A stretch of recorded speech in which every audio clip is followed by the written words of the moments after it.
60 வருஷ கனவு. நான் பழகியது காதர் மொய்தீன் சார் கூட இந்த 60 நாட்கள் தான் அதிகமா. ஆனா அவருடைய எளிமையும் சரி, அவருடைய பேச்சும் சரி, குறிப்பாக அவர் மேல ஒரு விமர்சனம் வரும் பொழுது அவர் ஒரு இன்டர்வியூ கொடுத்தார் ஒரு சேனல்ல. நான் அவர்கிட்டயே சொன்னேன், நீங்க 50 வருஷத்துல பேசாம இருந்துட்டீங்க, பேசி இருந்தா நீங்களே ஆளுங்கட்சியா இருப்பீங்க. ஐயா தயவு செய்து பேசுங்க, இன்னுமேட்டு பேசுங்கன்னு சொன்னோம். அவ்வளவு அழகான ஒரு இன்டர்வியூ அது. எவ்வளவு கருத்துக்கள், இஸ்லாமிய சமூக சகோதரர்களுடைய வாழ்க்கை என்ன, அவர்களுடைய குறிக்கோள் என்ன, அவர்களுடைய நோக்கம் ஏக்கம் என்ன, எதற்காக இந்த முடிவெடுத்தோம், அதிகாரத்துக்கானதா இல்லை, ஆட்சிக்காகவா இல்லை, பணத்திற்காகவா இல்லை, எங்களுடைய சமூகத்தினுடைய குரலுக்காக நாங்கள் முடிவெடுத்தோம், ஒட்டுமொத்த மக்களுக்கான குரலுக்காக முடிவெடுத்தோம்.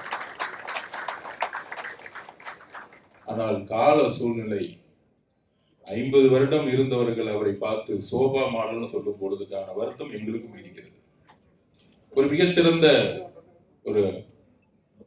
87 வயதில் இருந்த மூத்த தலைவருக்கான விமர்சனம் இந்த சமூகத்தில் ஒரு அவலமான சிந்தனைங்கிறத நாங்க பதிவு பண்றோம். அரசியலில் மாறுபட்ட கருத்துக்கள் இருக்கலாம், கொள்கைகள் மாறலாம், ஒரு கட்சி தோக்கலாம், ஒரு கட்சி சேரலாம், கூட்டணி மாறலாம்.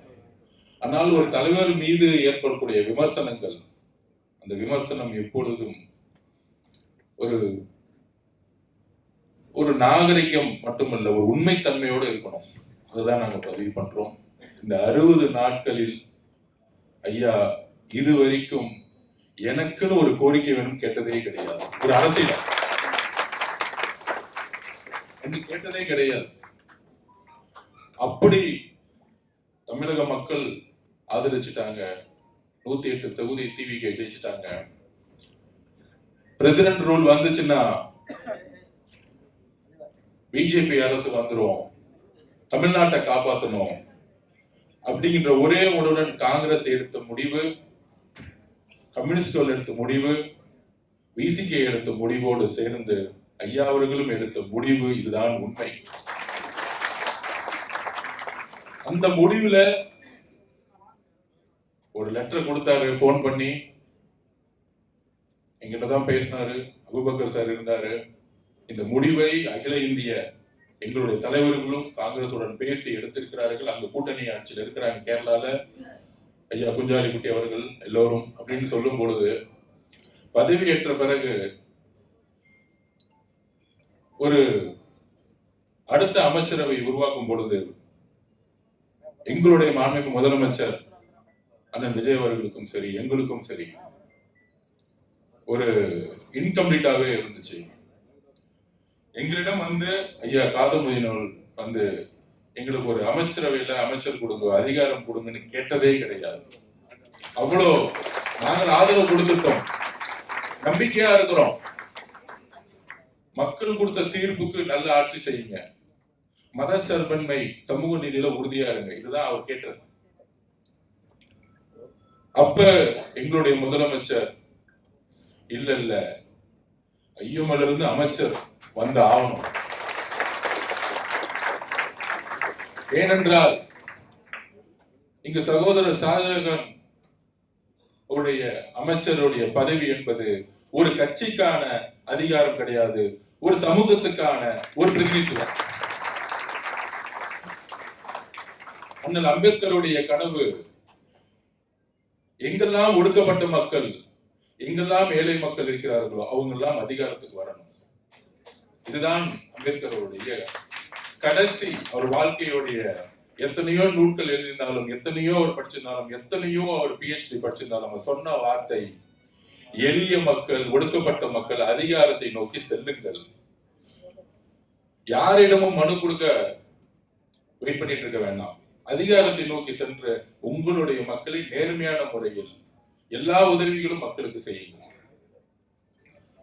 அப்படி சொல்லும் பொழுது அவரே ஃபர்ஸ்ட் ஒரு அதிர்ச்சி ஆயிடுச்சு, ஐயோமலுக்கு அமைச்சரவை கொடுக்குறீங்களா அப்படின்னு. அப்ப 2 எம்எல்ஏ இருந்தாங்க. அப்ப ஒரு இளைஞருக்கு வாய்ப்பு கொடுங்கள் அப்படின்னு கட்சி ஒருமனதாக முடிவெடுக்கும் பொழுது அவரு ஷாஜகான் சாரை பத்தி வருத்தப்படுறதோட இன்னொரு ஐயா எம்எல்ஏ இருக்கும் பொழுது சொன்னாரு, அவர் கட்சியில மூத்த உறுப்பினர், அவரையும் நீங்கள் ஏதாச்சும் ஒரு மரியாதை கொடுத்து அவருக்கான மரியாதை உருவாக்குங்கள்னு சொன்னார். அவருக்காக எதுவும் கேட்கல, அவருக்கோ அவர் மகனுக்கோ இல்ல அவருடைய குடும்பத்துக்கோ எதுவும் கேட்கல. இதுதான் உண்மை.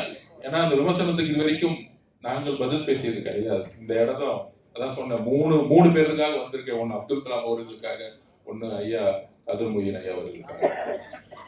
அந்த விமர்சனத்தை தாண்டி இன்றைக்கு ஒட்டுமொத்த மதச்சார்பையும் சமூக நீதியும் கொண்ட ஒரு ஆட்சியை உருவாக்கி கொண்டிருக்கிறோம். அதில் நாங்கள் சொல்கிறோம், எப்பொழுதும் உறுதியாக இருப்போம், எப்பொழுதும் உறுதியாக இருப்போம். தேர்தலுக்கு பின்பும் சரி, தேர்தலுக்கு முன்பும் சரி, தேர்தலுக்கு பின்பும் சரி. தேர்தலுக்கு முன்பு எல்லோரும் சொன்னாங்க அதிமுகவோட போயிடுவாங்க, சேர்ந்து ஆட்சி அமைச்சிருவாங்க. அதிமுக போயிருந்தா இன்னும் 200 தொகுதி ஜெயிக்க முடியும். ஆனால் அன்றைக்கு அதிமுக பிஜேபியோடு இருந்த காரணம் மட்டுமல்ல, எங்கள் தலைவர் அவரை நம்பினார், மக்களை நம்பினார், பெண்களை நம்பினார், இளைஞரை நம்பினார். அதனால தனியார் பணம் சொன்னார். ஒவ்வொரு வார்த்தையும் சொல்லும் போதும் மதச்சார்பு சமூக நீதிக்கான அரசாக இருக்கும், கட்சியாக இருக்கும் பதிவிட்டே இருந்தாரு எங்களுடைய தலைவர் விஜய் அவர்கள். தேர்தலுக்கு முன்பு மட்டுமல்ல, தேர்தலுக்கு பின்பு இஸ்லாமிய சகோதர சகோதரிகளை நினைத்து பாருங்கள். 108 தொகுதியோட நிக்கிறோம். ஒரு பக்கத்துல இருந்து பெரிய பெரிய குரல் வருது, நீங்க சேர்ந்தா 47 எம்எல்ஏ கிடைச்சிடும், சப்போர்ட் கிடைச்சிடும் எங்க இருந்து வேணாலும். 108 எம்எல்ஏ வச்சு ஆட்சி அமைக்க போறோமா இல்லையா தெரியாது. ஐஎம்ஓடைய ஆதரவு கிடைக்குமாங்கிற சிந்தனையே முதல் கிடையாது. ஏன்னா 50 வருஷ கூட்டணி. இதுதான் இயற்கை, அன்றைக்கு இருந்த சிச்சுவேஷன், உண்மை. அப்ப இயற்கையும் நேரமும் எப்படி ஒரு புதிய அரசை உருவாக்குகிறது. ஒரு சார இயற்கைன்னு சொல்லுவாங்க, நாம் இன்ஷா அல்லாஹ்னு சொல்லுவோம். உங்களுடைய வேண்டுதல், இந்த முடிவுகள் வரலாற்றில் மிகப்பெரிய வரலாறு. இந்த தேர்தலுடைய முடிவு யாரும் எதிர்பார்க்காத விஷயம். அதில் ஐயோமுல அமைச்சரவையில வருவாங்கிறது இன்னும் மிகப்பெரிய பெரிய வரலாறு. தமிழ்நாட்டில் எப்பொழுதும் மத பெரும்பான்மைவாதமோ சாதி பெரும்பான்மைவாதமோ எப்பொழுதும் தமிழ்நாட்டில் இடம் பெற முடியாத ஒரு அரசியலையும் எங்களுடைய முதலமைச்சர் நாங்களும் உருவாக்குவோம். உங்களுடைய புத்தகங்களும் உங்களுடைய பேச்சுக்களும் நாங்கள் கற்றுக்கொண்டது இதுதான். ஐயா காதர் மொய்தீன் வாழ்க்கையிலிருந்து கற்றுக்கொண்டது இதுதான். எப்பொழுதும் நாங்கள் இந்த கொள்கையில் உறுதியாக இருப்போம். ஐயா அவர்கள் பேசும்போது கூட இன்டர்வியூல சொன்னாரு, நான் வாழ்க்கையில் 2 முடிவை தவறாக எடுத்து விட்டேன். ஒரு முடிவு நான் ஒரு கட்சியில் கூட்டணியில் சேர்ந்தது. இன்னொரு முடிவு இப்பொழுது 2026 எடுத்த முடிவுன்னு சொன்னார். அது பழைய வரலாறு. ஐயா கவலைப்படாதீர்கள், தமிழக வெற்றி கழகத்தில் நீங்கள் இணைந்தவுடன், எங்களுடைய தலைவருடன் இணைந்தவுடன் உங்களுக்கான மரியாதையும் நீங்கள் சொல்லக்கூடிய ஒவ்வொரு வார்த்தைகளையும் நாங்கள் எப்பொழுதும் பெரிதாக எடுத்துக்கொண்டு நல்ல கருத்துக்களை அரசியல் செயல்படுத்தக்கூடிய நல்ல தலைமையை இன்றைக்கு நீங்கள் பார்த்து கொண்டிருக்கிறீர்கள். இதோட முதலமைச்சரோட 2-3 தட்டி பார்த்துட்டார். அந்த மாதிரி உங்களுக்கு ஒரு மகன் இல்ல துரை வைக்க மட்டும் இல்லை, என்னையும் மகனா பார்த்துக்குவாங்க. நீங்க கவலைப்படாதீங்க. அதுக்கு என்ன ஸ்ட்ராட்டஜியோ என்ன எலெக்ஷன் இருக்கோ எல்லாம் சேர்ந்து செய்வோம். ஏதோ தமிழக வெற்றி கழகம் மட்டும் தனியா என்பது தேர்தலில் பயணிக்க போறது. நாம் எல்லாம் சேர்ந்து இனி எதிர்காலத்தில் எந்த தேர்தல் வந்தாலும் 65% இந்த கூட்டணி வெற்றி பெறும். எழுதி வைத்துக் கொள்ளுங்கள். உள்ளாட்சி தேர்தலா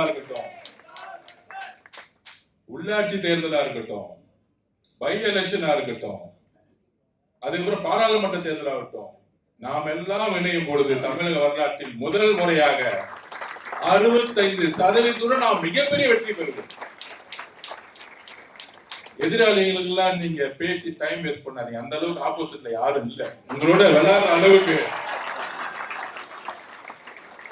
கலைஞரோட அது முடிஞ்சிருச்சு. நீங்க கலைஞர் குரல் கொடுத்தீங்க, ஓகே. இன்னைக்கு நீங்க குரல் கொடுக்கிற அளவுக்கு ஆப்போசிட்ல பெரிய ஆள் இல்ல. அதனாலதான் கொளத்தூர்லயே முடிச்சிட்டோம். கொளத்தூர்லயே வரலாற்றுல முடிச்சிட்டோம். எத்தனை ரீகவுண்ட் வேணா கேட்கலாம். 9,000 ஓட்டுல இருந்து 15,000 ஓட்டுல வேணா மாறுங்க தவிர 9,000 ஓட்டுல இருந்து ஒரு ஓட்டு கம்மியாகாது. ஏன்னா இது மக்கள் கொடுத்த தீர்ப்பு, குடும்ப ஆட்சியை தூக்கிறதுக்கான தீர்ப்பு. அவங்க 7 மிஷின்ல 70 மிஷினை எடுத்து பார்த்தாலும் 9,000 ஓட்டுல இருந்து 15,000 ஓட்டு மாறுமே தவிர ஒரு ஓட்டு கம்மியாகாது. யாரோ அவருக்கு தப்பா அட்வைஸ் பண்ணியிருக்காங்க ரீகவுண்டிங். அது ஜனநாயக கடமை, அவங்க நிகழ்த்திட்டு போட்டோம். அதனால உங்களுடைய தொண்டையை இனி பாராளுமன்ற தேர்தலும் உள்ளாட்சி தேர்தலில் மட்டும்தான் நாங்க பார்க்கணும். சில பேருக்கு பேசி டைம் வேஸ்ட் பண்றாங்க. நாங்கள் உங்களுடன் இருக்கிறோம். பழைய வரலாற்றை தூக்கி போடுங்கள். இப்பொழுது ஒரு புதிய வைகோ அவர்களை நாங்கள் பார்க்க போறோம். வைகோ 2.0.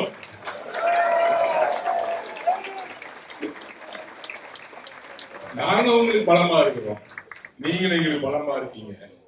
ஐஎம்எலுக்கு நாங்க பலமா இருக்கோம், ஐஎம்எல் எங்களுக்கு பலமா இருக்கு. நீங்கள் ஆதிக்கம் இல்ல, நட்பும் அன்பும் எப்பொழுதும் ஒரே மாதிரி இருக்கு. அதிகாரத்துக்கான சண்டை இல்ல, எம்எல்ஏக்கு அமைச்சருக்கு சண்டை இல்ல.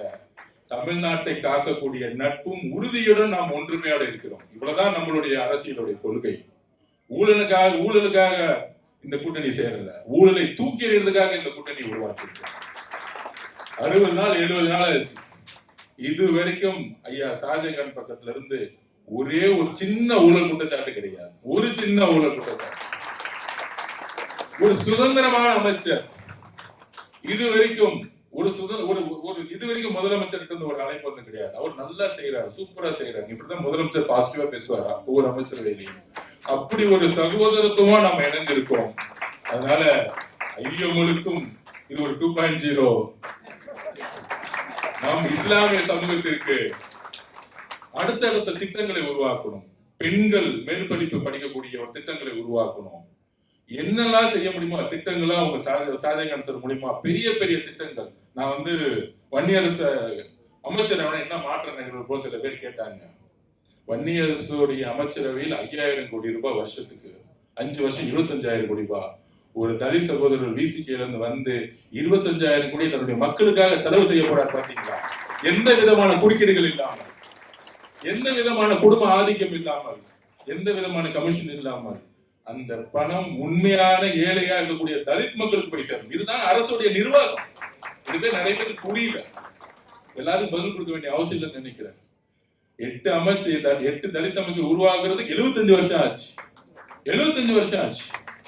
அவங்க என்ன செய்ய போறாங்கிறது 5 வருஷம் கழிச்சு தெரியும், 2 மாசத்தை தெரியாது. சில அறிவாளிகள் 2 மாசத்துக்கு நம்ம பதில் சொல்ல வேண்டிய அவசியம் இல்லை. அதனால நாம் நம்ம கடமையை செய்வோம். பெண்களும் இஸ்லாமிய சகோதர சகோதரிகளும் கிறிஸ்துவ சகோதர சகோதரிகளும் எல்லோரும் சேர்ந்து இந்த ஆட்சியை உருவாக்கி இருக்கிறார். அதற்கான கடமை உணர்வும் நாம் எங்களுக்கு எல்லோருக்கும் இருக்கிறது, நமக்கும் இருக்கிறது. அதனால் இங்க அழைத்த என்னுடைய தலைவர் அவர்களுக்கும் சரி, ஐயா அவர்கள் நான் கொடுத்து பேச வேண்டிய இது கிடையாது. நான் ஒரு மாணவனா ஐயாவை பார்க்கறதுக்கு வாழ்த்துக்கள், வாழ்த்துக்கள், வாழ்த்துக்கள். நன்றி.